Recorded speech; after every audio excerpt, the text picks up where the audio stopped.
Kader PSI Dian Sandi mengunjungi Jokowi di Kelurahan Sumber, Kecamatan Banjarsari, Kota Solo pada Kamis, 22 Mei 2025.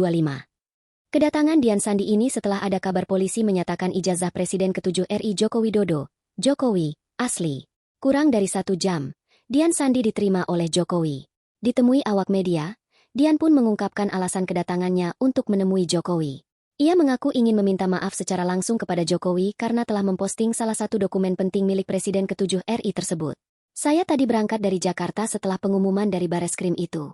Saya datang ke sini sengaja terutama yang berkaitan dengan saya.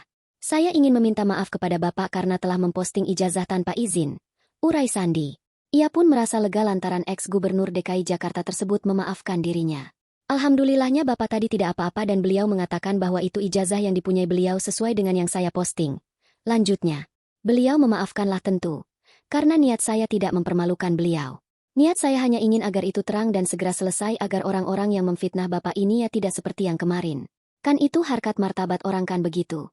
Imbuh Dian. Disinggung terkait apakah postingan soal ijazah Jokowi tersebut merupakan arahan dari seseorang termasuk dari Ketum PSI Kaesang Pangarep.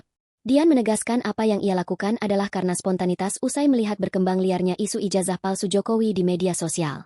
Betul. Tidak ada arahan dari Kaesang, sama sekali, kata dia. Alih-alih melaporkan balik orang-orang yang telah melaporkan dirinya ke Mabes Polri, karena dituding menyebarkan berita hoaks. Disinggung terkait apakah postingan soal ijazah Jokowi tersebut merupakan arahan dari seseorang termasuk dari Ketum PSI Kaesang Pangarep. Dian menegaskan apa yang ia lakukan adalah karena spontanitas usai melihat berkembang liarnya isu ijazah palsu Jokowi di media sosial. Betul, tidak ada arahan dari Kaesang, sama sekali, kata dia. Alih-alih melaporkan balik orang-orang yang telah melaporkan dirinya ke Mabes Polri, karena dituding menyebarkan berita hoaks. Saya sudah sampaikan itu kemarin. Ya dari teman.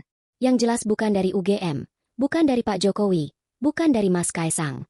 Itu dari teman dan itu sudah saya nyatakan berkali-kali. Bukan, teman kuliah Jokowi.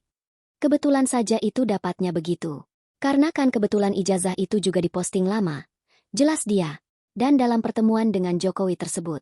Dian mengatakan bahwa ex-wali kota Solo itu tidak menyinggung dari mana ia mendapatkan kopian ijazah.